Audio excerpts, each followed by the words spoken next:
Hello students, I am Lata Mishra Dwivedi from Wings Classes Meerut. Students KVS pedagogy को कैसे तैयार करना है, ये लक्ष्य है, उद्देश्य है इस वीडियो को लेकर आने का। आप में से वो लोग जो केवीएस एस्पिरेंट हैं, केवीएस की पेडागोजी को लेकर थोड़े से परेशान भी हैं। बेसिकली हमें इसकी जो तैयारी है वो करनी कैसे है। आई बिलीव सिलेबस आप लोगों को पता चल गया होगा कि सिलेबस क्या है पेडागोजी का। डिटेल सिलेबस भी बहुत जगह आपको मिल गया है। यहाँ जो आपको मैं बता रही हूँ वो ये कि केवीएस का जो पैटर्न होता है, पेडागोजी का जो पैटर्न है, वो सीटेट, जीटी प्लस बी और जो डिफरेंट तरह के आप सुपर टेट जैसे एग्जाम्स देते हैं, डिफरेंट वैकेंसीज के लिए जो एग्जाम देते हैं, रीट का एग्जाम देते हैं, उनसे किस तरह से अलग होता है। तो पहले तो इस बात को समझिएगा कि जो केवीएस पेडागोजी है वो डिफरेंट कैसे है बाकी चीजों से। एक बात तो आपको भी पता है कि इसमें कुछ पोर्शन जो है पेडागोजी का वो रिलेटेड है आपके प्रीवियस एग्जाम से, जो आपने सीटेट में पढ़ा हुआ है या जो आपने डिफरेंट एग्जाम्स में पढ़ा हुआ है। जो बेसिक है, जो कॉन्सेप्ट्स हैं, वो बेसिकली वही हैं, कुछ पोर्शन को छोड़कर, है ना? तो कॉन्सेप्ट्स अगर मैं डिस्कस करूँ तो 60 टू 70% जो कॉन्सेप्ट्स हैं, वो वही हैं जो आपने पहले अपने प्रीवियस एग्जाम्स में पढ़े हुए हैं, चाहे वो सीटेट है, चाहे वो यूपी टेट है, डिफरेंट जो टीईटीज एग्जाम्स होते हैं, या अगर आपने डीटी प्लस बी के लिए प्रिपरेशन किया हुआ है, तो कॉन्सेप्ट्स 60 टू 70% वैसे ही हैं, लेकिन जो 30 टू 40% सिलेबस है, वो थोड़ा-सा चेंज्ड है। होना भी चाहिए क्योंकि एनईपी 2020 आ गया है, एनसीएफ 2022 आ गया है, प्लस ये केवीएस है, ये जो लेटेस्ट सिलेबस है उसको भी मैच करता है, प्लस जो एनईपी में कुछ कॉन्सेप्ट्स आए हैं, कुछ नए कॉन्सेप्ट्स आए हैं, जैसे निपुण भारत मिशन है या fundamental foundation literacy and numeracy programme है, तो उसको उन्होंने बहुत प्रॉपर तरीके से वेटेज दिया है। इसके अलावा बीइंग अ टीचर जो स्कूल ऑर्गेनाइजेशन वाला टॉपिक है, पहले वो हमारे बेसिक उसमें नहीं आया करता था, आपके टीईटी एग्जाम वगैरह में नहीं आता था, वो केवल प्रिंसिपल या वाइस प्रिंसिपल से पूछा जाता था, तो उन चीज़ों को भी वो लेकर आए हैं। Teaching, learning, assessment, evaluation techniques को थोड़ा-सा एनहांस कर दिया गया है। तो कुल मिला के कहानी क्या है कि 60-70% तो आपको बेसिक चीज़ें हैं वो मिलेंगी, लेकिन जो 30-40% है वो नया सिलेबस है, एक तो आपको वो प्रिपेयर करना है। वो आप कर भी लोगे, उसमें बहुत ज़्यादा मुश्किल नहीं है, ऐसा नहीं है कि वो नहीं मिलेगा, वो मिल जाएगा सिलेबस कहीं न कहीं से वो चीज़ें हो जाती हैं। जो डिफरेंट बात है, जो थोड़ी-सी मुश्किल बात है, जो आपको समझनी भी चाहिए तैयारी करने से पहले, वो ये है कि केवीएस कभी भी थ्योरीज़ में से क्वेश्चन्स नहीं उठाता है। अगर आपने केवीएस के पिछले पैटर्न्स, पिछले पेपर्स देखे हैं, तो प्लीज़ इस बात को नोटिस कीजिएगा कि उन्होंने पूरे सिलेबस में कहीं किसी साइकोलॉजिस्ट को मेंशन नहीं किया है। जब आप सीटेट एग्ज़ाम की बात करते हो, तो सीटेट में पियाजे, वाइगोत्स्की, कोहलबर्ग ये मेंशन हैं। जब आप डीटीएलएसपी की बात करते हो, तो वो प्रॉपर उन्होंने साइकोलॉजिस्ट मेंशन किया हुआ है, वो आपको उसमें से क्वेश्चन पूछेंगे, आपको पता होना चाहिए साइकोलॉजिस्ट के बारे में। किसने क्या कहा है, एरिक्सन की कौन-सा स्टेज एरिक्सन की थ्योरी में है, कौन-सा नहीं है, ये सारी चीज़ें मतलब कोई भी साइकोलॉजिस्ट वो उठाकर दे देंगे, वो आपसे क्वेश्चन पूछा जा सकता है, उस पर से आपको पता होना चाहिए। पर जब आप बात केवीएस की करते हो, तो केवीएस केवल और केवल इम्प्लीकेशन पार्ट या जो एप्लीकेशन पार्ट है, उस पर फोकस्ड है। अब वो क्या होता है? स्टूडेंट्स केवीएस आपसे एक्सपेक्ट करता है कि जितनी साइकोलॉजिकल थ्योरीज आपने इससे पहले वाले एग्जाम में की हुई हैं, क्योंकि केवीएस आप दे ही तभी सकते हैं जब आपका सीटेट क्वालिफाइड है। तो सीटेट में जो आपने थ्योरीज पढ़ी हैं, जो आपने बीटीसी बीएड लेवल पे जो साइकोलॉजिकल थ्योरीज पढ़ी हैं, वो सब आपके अंदर आत्मसात हुई हो, इंटरनलाइज आपने उसे समझा हुआ हो, और वो समझने के बाद आप एक मेच्योर व्यक्ति बन गए हो, और उसके बाद आपसे वो क्वेश्चन पूछ रहा है। उन्हें अपने पास साइकोलॉजिकल थ्योरीज को रटे हुए लोग नहीं चाहिए, उन्हें अपने पास वो लोग चाहिए जो उन थ्योरीज को इम्प्लीमेंट करना भी जानते हों। शॉर्ट में अगर कहूँ या संक्षिप्त में कहूँ या सरल भाषा में कहूँ, तो थ्योरीज पे से क्वेश्चन नहीं आते हैं। आपके पूरे एग्जाम में जो पिछले लास्ट ईयर का पेपर है उसमें एक प्याजे का क्वेश्चन है, पर एक प्याजे का क्वेश्चन है इसका मतलब ये भी है कि जो बाकी 19 क्वेश्चन है, 19 क्वेश्चन है, लास्ट टाइम 20 मार्क्स की पेडागोजी आई थी, तो बाकी जो 19 क्वेश्चंस हैं वो किसी पर्टिकुलर साइकोलॉजिस्ट पे से नहीं पूछे गए हैं, ना किसी की थ्योरी पर बेस्ड है। वो जनरल क्वेश्चंस हैं जो हैं इन्हीं सब में से, पर उनका जो लेवल है वो बढ़िया है, वो लेवल अच्छा है। तो केवीएस की तैयारी कैसे करें? केवीएस पेडागोजी को तैयार कैसे करें? स्टूडेंट्स, आपने सीटेट क्वालिफाई किया होगा तभी आप केवीएस के लिए टारगेट कर रहे हैं, that is one thing. Number 2, अब दूसरी बात ध्यान से सुनिएगा, क्या आपका सीटेट क्वालिफाई हो गया, बस हो गया, पता नहीं चला कैसे हुआ, या आपको सीटेट की जो पेडागोजी है उसकी कॉन्सेप्चुअल क्लैरिटी है? ये क्वेश्चन आपको अपने आप से पूछना है। तो अगर आपको वो जो पेडागोजी बेस, जो बहुत इंपॉर्टेंट पोर्शन, जो बहुत इंपॉर्टेंट सब्जेक्ट होता है किसी भी टीचिंग एग्जाम का, पेडागोजी जिसे हम कहते हैं, शिक्षण शास्त्र या पढ़ाया कैसे जाता है, अगर आपने बीटीसी बीएड बहुत ढंग से की है, या आपने कभी पेडागोजी को बहुत डिटेल में और कंसेप्चुअल नॉलेज के साथ पढ़ा है, और आपको लगता है कि हमें पता है कि ये चीजें क्या होती हैं, एग्जाम क्वालिफाई करना एक बात होती है, प्लस कॉन्सेप्चुअल क्लैरिटी दूसरी बात होती है। तो अगर आपको इसकी कॉन्सेप्चुअल क्लैरिटी है तो आपको बहुत ज्यादा प्रॉब्लम नहीं आने वाली है। तो आपको करना क्या है, क्या क्या कर सकते हैं, पहले अपना लिमिटेशंस देखिएगा। अगर आप केवीएस के जो पिछले प्रैक्टिस सेट्स हैं, स्टूडेंट्स स्ट्रिक्टली केवीएस के लास्ट ईयर पेपर्स केवल, ना कोई मॉडल टेस्ट पेपर, क्योंकि मॉडल टेस्ट पेपर मैं पिछले दिनों एनालाइज कर रही थी, मार्केट में बहुत ही नामी गिरामी बहुत सारे लोगों ने जो प्रैक्टिस सेट दिए हुए हैं, उसमें वही साइकोलॉजिकल थ्योरीज पे से क्वेश्चन डाले हुए हैं केवीएस के नाम पर। केवीएस वो क्वेश्चंस नहीं लेता है, तो आपको केवल और केवल केवीएस के जो लास्ट ईयर प्रैक्टिस सेट्स हैं उनमें से हेल्प मिलेगी। बाकी वो थ्योरीज भी कहीं ना कहीं पता होनी चाहिए आपको, आपके कॉन्सेप्ट को क्लैरिटी क्लियर करने के लिए, तो आप उन्हें पढ़ सकते हैं। फायदा जो मिलेगा बेसिकली वो केवीएस के पिछले प्रीवियस पेपर से मिलेगा, दैट इज नंबर 1। नंबर 2, अगर आप, मैं ऑनलाइन मोड में खड़ी हूँ, बेसिकली केवीएस के लिए आपको जो है वो एक बहुत बढ़िया तरीके से कॉन्सेप्चुअल क्लैरिटी करते हुए केवीएस जैसी ही प्रैक्टिस चाहिए। ऑफलाइन क्लासेस हमेशा ज्यादा बेटर होती हैं ऑनलाइन क्लासेस से, क्योंकि ऑनलाइन क्लासेस में चीजों को केवल बताया जा सकता है, डिस्कस नहीं किया जा सकता। एंड कुछ मेरी बात थोड़ी सी बुरी लग सकती है, ऑनलाइन प्लेटफॉर्म पे मैं भी हूँ यहाँ पर, लेकिन जिस भी एग्जाम में डिस्कशन रिक्वायर्ड है, तो वो डिस्कशन ऑफलाइन मोड में बहुत अच्छी हो सकती है, बशर्ते ऑफलाइन मोड में आपके पास एक पेडागोजी एक्सपर्ट से आप वो वाली क्लासेस ले रहे हों। तो आप जहाँ रह रही हैं, कहाँ रह रही हैं, वो आप देखिए, और उसके आसपास कौन पेडागोजिकल एक्सपर्ट है जिससे आप ऑफलाइन मोड में जुड़ सकते हैं। अगर आपके पास ये आपके पास इतना समय है तो, है ना? तो वो समय भी बहुत ज़रूरी होता है। केवीएस एस्पिरेंट्स होते हैं, नॉर्मली कहीं न कहीं वर्किंग होते हैं, बिज़ी होते हैं अपनी लाइफ में, तो वो चीज़ें आपको देखनी है। पर केवीएस को निकालने के लिए क्या चाहिए? नंबर 1, मैं केवल पेडागोजी के बारे में फिलहाल बात कर रही हूँ। Number 1, conceptual clarity of CTET portion. तो वो आप खुद से पूछेंगे कि आपका केवल एग्जाम क्वालिफाई हुआ है या आपको कंसेप्चुअल क्लैरिटी है, दैट इज नंबर 1।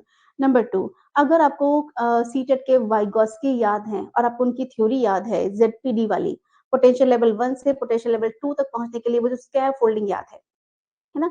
तो सीटेट वाज पोटेंशियल लेवल 1 और पोटेंशियल लेवल 2 मतलब अगर हमें सही गाइडेंस मिले, सटीक गाइडेंस मिले, बढ़िया गाइडेंस मिले, तो हमारा जो लेवल है वो 1 से 2 तक पहुंच सकता है। मतलब we can achieve our maximum, हम अपना जो मैक्सिमम है वो अचीव कर सकते हैं। तो उसके लिए आपको ऑफलाइन क्लास डिस्कशन वाली रिक्वायर्ड है काफी हद तक, है ना? बाकी कुछ-कुछ पोर्शन आप चीज़ों की सारे टॉपिक्स को अगर पढ़ लेते हैं, उनसे भी तैयार हो जाएगा। यूट्यूब पे भी बहुत सारा मटेरियल अवेलेबल है, प्लस एनआईओएस की बुक्स भी हैं। अ, और आपकी खुद की भी तैयारी सीटेट में ठीक-ठाक हुई है, तो इन सब चीज़ों से आप पढ़ सकते हैं। मैं यहाँ पर, क्योंकि मैं ऑफलाइन में भी जुड़ी हुई हूँ, ऑनलाइन में भी जुड़ी हुई हूँ, मैं यहाँ पर आपको केवल इतना बता सकती हूँ, कुछ टॉपिक्स लेकर आ सकती हूँ, कि आपको ये पता चल जाए कि इन क्लासेस की तैयारी के लिए आपको इस तरह से तैयारी करनी है और आपका जो टारगेट है वो इस तरह के क्वेश्चंस को सॉल्व करना है।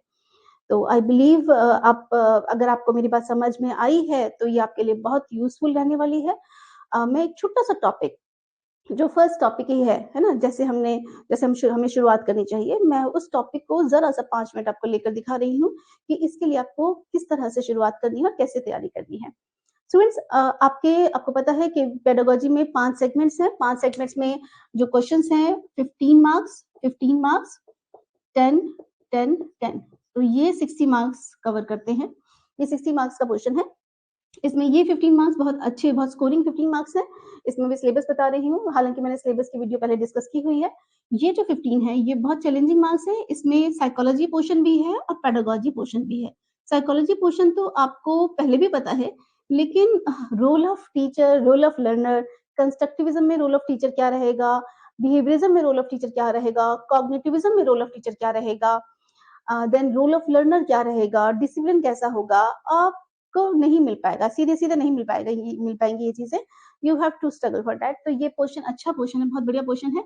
देन इसमें पेडागोजी भी है, टीचिंग लर्निंग इन्वॉल्व की कर दी गई है और इसमें भी बहुत सारा पोर्शन है। तो सबसे ज़्यादा मुझे लगता है इसके मार्क्स कम है 15 मार्क्स जितना पोर्शन इन्होंने इंक्लूड किया है, पर कोई बात नहीं। ये 15 मार्क्स का है पोर्शन जो कि चैलेंजिंग रहने वाला है, ये थोड़ा-सा ईज़ी पोर्शन है। ये 10 मार्क्स इंक्लूजन और दिव्यांग बालक है, पहले आपने कहीं पढ़ा हुआ है। ये 10 मार्क्स जो है नेक्स्ट वाले ये स्कूल ऑर्गनाइजेशन एंड लीडरशिप से रिलेटेड है, कर लेंगे आप, बहुत मुश्किल नहीं है। एंड ये जो 10 मार्क्स हैं, ये जो नई तरह की नेशनल एजुकेशन पॉलिसीज़ आई हैं या एनसीएफ 2022 आया है या और जितने भी नेशनल एजुकेशन पॉलिसीज़ आई हैं, उनका जो ओवरऑल चीज़ें हैं, जो आपको पता होनी चाहिए, उससे रिलेटेड हैं। प्लस कुछ नए तरह के प्रोग्राम्स हैं, जैसे फाउंडेशन लिटरेसी एंड न्यूमरेसी ही है या डिफरेंट तरह के जो ऐप्स हैं, निष्ठा ऐप है, दीक्षा ऐप है या निपुण भारत मिशन है, इस तरह की चीज़ें हैं, वो आपको इस वाले पोर्शन में पूछी जाएँगी। तो ये सिलेबस है प्लस इस सब पे से जो क्वेश्चन पूछे जाएँगे उनका लेवल अच्छा होता है, ये सीटेट का लेवल नहीं है, ये रीट का लेवल भी नहीं है, ये DSSC का लेवल भी नहीं है। इन सब से आप इसके लेवल को अगर मैच कर पाएँगे तो कहीं न कहीं एनवीएस के लेवल से मैच कर पाएँगे। पर एनवीएस और केवीएस में भी फ़र्क होता है। एनवीएस में जो क्वेश्चन्स आते हैं वो साइकोलॉजिस्ट पर से आते हैं, थ्योरी पे से पूछे जाते हैं। मतलब आपने डिफरेंट साइकोलॉजिकल जो थ्योरीज़ हैं, उन पर से क्वेश्चन उठेंगे। एनवीएस में लेवल उनका भी हाई होता है। और केवीएस में कोई थ्योरी पर्टिकुलर नहीं, केवल एप्लीकेशन पार्ट पे क्वेश्चन उठेंगे, लेवल हाई है। तो लेवल के हिसाब से केवीएस केवल एनवीएस के साथ मैच करता है, बाकी सारे एग्ज़ाम केवीएस को करने के बाद कुछ भी नहीं होते। सो सही जो चीज़ है वो ये है कि भई इस तरह से आपको तैयारी करनी है। मैं यूँ ही कह दूँ कि आपको तो खुद भी बस ऐसे ही करते रहो चल जाएगा तो वो नहीं चलेगा, है ना? वो आप देख लीजिएगा। फिलहाल जैसे कि मैं कह रही थी कि मैं छोटा-सा पोर्शन आपको इसमें लेके दिखा रही हूँ। आपका देखो पहला टॉपिक है, जो फर्स्ट वाले 15 मार्क्स है, उसमें 4 पोर्शन्स में डिवाइडेड है वो। उसमें से जो पहला पोर्शन है दैट इज़ अंडरस्टैंडिंग नहीं जो पोर्शन का नाम है that is understanding the learner. यहाँ मेरे पास आपका सिलेबस है अंडरस्टैंडिंग द लर्नर और इसमें 4 पोर्शन्स हैं। पहले टॉपिक का जो पहला पॉइंट है that is concept of growth, maturation and development. अब यूँ कहो तो ये जो टॉपिक तो है वही पुराना है, सीटेट वाला है, वृद्धि और विकास। हाँ, बिल्कुल ठीक है, ये वही पुराना टॉपिक है। विकास 4 तरह का होता था। कैसा? शारीरिक विकास, संज्ञानात्मक विकास और सामाजिक विकास और संवेगात्मक विकास। सामाजिक संवेगात्मक तो को आप इकट्ठा भी ले सकते हो, तो विकास 3 तरह का है, नहीं तो विकास 4 तरह का है। That you must be knowing. और आपको ये भी पता होगा कि शारीरिक विकास मतलब वृद्धि ही होता है, तो वो चीज़ें भी आपको पता है। पर एग्ज़ाम में जो क्वेश्चन आते हैं, अब इसमें देखो एक चीज़ मैच्योरेशन अलग ऐड की है। मैच्योरेशन पे वन्स अ व्हाइल आपको वहाँ पे भी क्वेश्चन मिलता था, परिपक्वता कहते हैं मैच्योरेशन पे। यहाँ मैच्योरेशन पे बहुत सारे क्वेश्चन्स आते हैं। अगर आपको ये कहा जाए कि परिपक्वता कितनी तरह की होती है? क्या क्या टाइप्स ऑफ मैच्योरेशन है? परिपक्वता मीन्स क्या शारीरिक परिपक्वता भी? यस। संज्ञानात्मक परिपक्वता? यस, ये भी है। नंबर 3 इज़ सामाजिक परिपक्वता, कुछ अलग है इन सब से? यस, अलग है। देन संवेगात्मक परिपक्वता, ये फिर अलग है।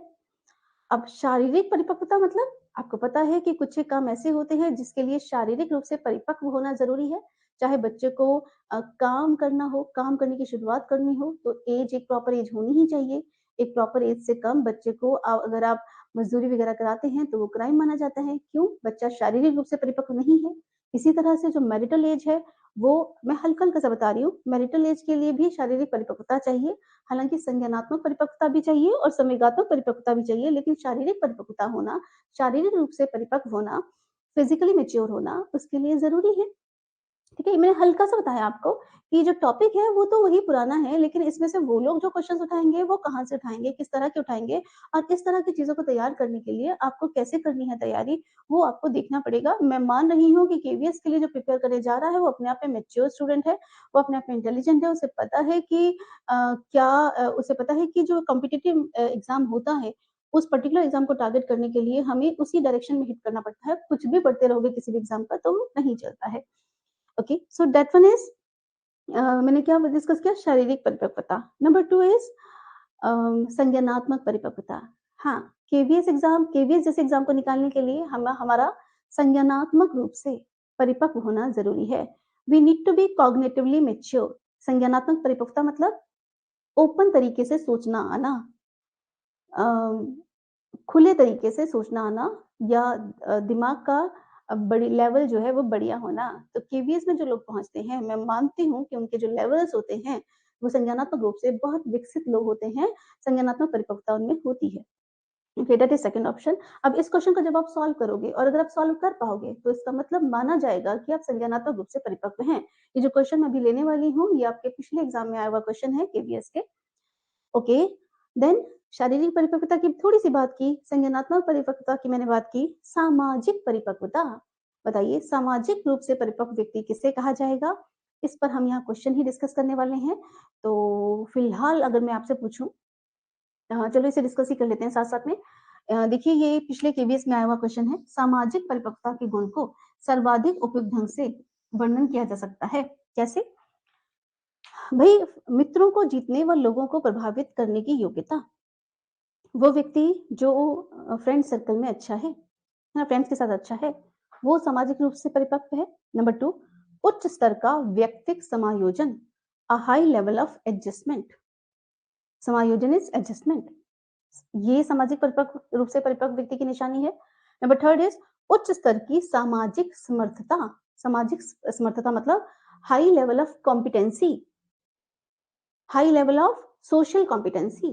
सोशल कॉम्पिटेंसी मतलब आप समाज के लोगों की रेस में आगे हैं, बड़े ओहदे पर हैं, आप कॉम्पिटेटिव एग्जाम में फर्स्ट आते हैं, तो उस स्तर की सामाजिक समर्थता, या आपने समाज में अपना एक ओहदा बना लिया है, एक पोजीशन बना ली है, क्या तब हम माने कि आप सामाजिक रूप से परिपक्व हैं? नंबर 4, व्यक्तिगत आवश्यकताओं तथा प्रयोजनों का सामाजिक आवश्यकताओं एवं उद्देश्य से उच्च समन्वयन, a high level of coordination of the personal needs and objectives with the social needs and objectives। बताइए जरा इसका आंसर क्या होना चाहिए? अगर आप इस क्वेश्चन को समझ पा रहे हैं, इनके ऑप्शंस को समझ पा रहे हैं, तो आप संज्ञानात्मक रूप से परिपक्व व्यक्ति हैं। हाँ, अगर आपने पिछले एग्जाम के क्वेश्चन किए हुए हैं तो कर पा रहे हैं तो नहीं। ये अगर आपने पहली बार सुना है और इसका आंसर आप मैनेज कर पा रहे हैं, इसका आंसर समझ पा रहे हैं, तो आपको आप इसकी तैयारी जो है बेसिकली अपने आप भी कर पाएंगे, है ना, पिछले कॉन्सेप्ट क्लियर होते हुए। और अगर आपको इसे सोचने के लिए मेहनत करनी पड़ रही है तो आपको थोड़ी सी तैयारी की जरूरत है।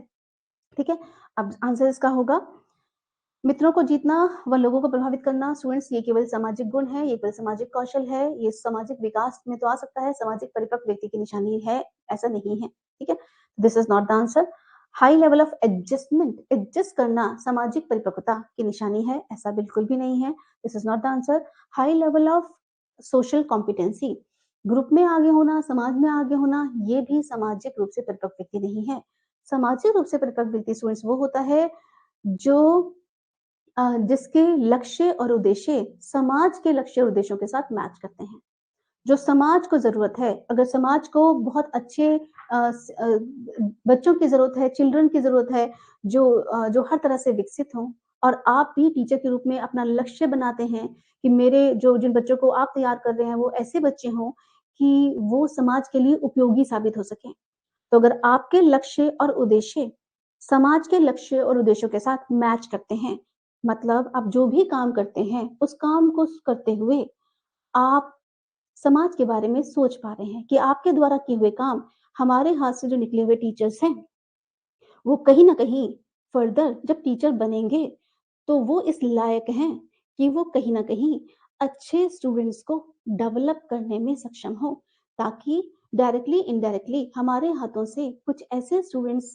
केवीएस में या कहीं पर भी ना पहुंचे जो बच्चों का चीजें खराब करते हैं, है ना। तो अगर आप अपने काम को बहुत खूबसूरत ढंग से करते हैं, तरीके से करते हैं, तो कहीं ना कहीं आप इस तरह के लोगों को क्रिएट करते हैं जिनका लक्ष्य वही होता है जो समाज के लिए उपयोगी है या जो समाज का भी लक्ष्य है। आई बिलीव आपको ये बात समझ में आई होगी कि जब बीइंग अ टीचर आप अपनी ड्यूटीज को पूरी तरह से निभाते हैं, मतलब टीचर की ड्यूटी केवल एग्जाम क्वालिफाई कराना बच्चे का नहीं होता है, जहां तक मुझे लगता है उसका ड्यूटी ये भी होती है कि बच्चे का एग्जाम क्वालिफाई स्टूडेंट का एग्जाम क्वालिफाई होने से पहले वो स्टूडेंट इस लायक भी बन जाए, किस लायक, टीचर बनने के लायक भी बन जाए। वो अपने, हम तो कुछ स्टूडेंट्स को निकालेंगे, वो अपने ज़रिए इतने सारे स्टूडेंट्स को समाज में पहुँचाता है, इतने सारे स्टूडेंट्स अपने हाथों से निकालता है। तो अगर टीचर बढ़िया होगा, तो जो फर्दर वो जो स्टूडेंट्स क्रिएट करेगा, वो नेक्स्ट जो स्टूडेंट्स हैं, वो अगले समाज का विकास करने में हेल्पफुल होंगे। तो हमारे हाथों से वो टीचर्स ही वहाँ पहुँचे, जो समाज के उद्देश्यों की पूर्ति करने में सहयोग कर सके। अगर आप बीइंग अ टीचर अपनी ड्यूटीज को इस तरह से फील कर रहे हैं, तो आप सामाजिक रूप से परिपक्व टीचर हैं। यहाँ यही लिखा हुआ है, मैंने केवल आपको टीचिंग के संदर्भ में इसे समझाया है। क्या व्यक्तिगत आवश्यकताओं तथा परियोजनाओं का सामाजिक आवश्यकताओं एवं उद्देश्यों के साथ उच्च समन्वय। Is it okay? So this type of, ये मैंने नहीं बनाया है क्वेश्चन, ये पिछले केवीएस एग्जाम में आया हुआ क्वेश्चन है एंड केवीएस बहुत बढ़िया तरीके का क्वेश्चन पूछता है और आई एम श्योर कि वो उसे उसी तरह के लोग चाहिए। तो अब आप ये देखिए कि आपको किस तरह के क्वेश्चंस को तैयार करना है। यहाँ कोई थ्योरीज नहीं है, कोई चीजें नहीं है, ये केवल आप इन्हें कितना समझ पाते हैं और कितना अप्लाई कर पाते हैं, आपको ये देखना है। ठीक है? चलिए स्टूडेंट्स, मैं इस तरह की वीडियोस लेकर वंस अ व्हाइल बीच-बीच में आती रहूँगी ताकि आप अपनी तैयारी को चेक कर सकें। प्लस अगर आपको लग रहा हो कि ये चीज़ें आपके काम की हैं, आपको थोड़ी भी हेल्प कर पाई हैं, तो वीडियो को लाइक शेयर कर दीजिएगा ताकि हमें भी एनकरेजमेंट मिले और हम लोग इस तरह की कुछ वीडियोस को लेकर आते रहें। Thank you students, thank you so much.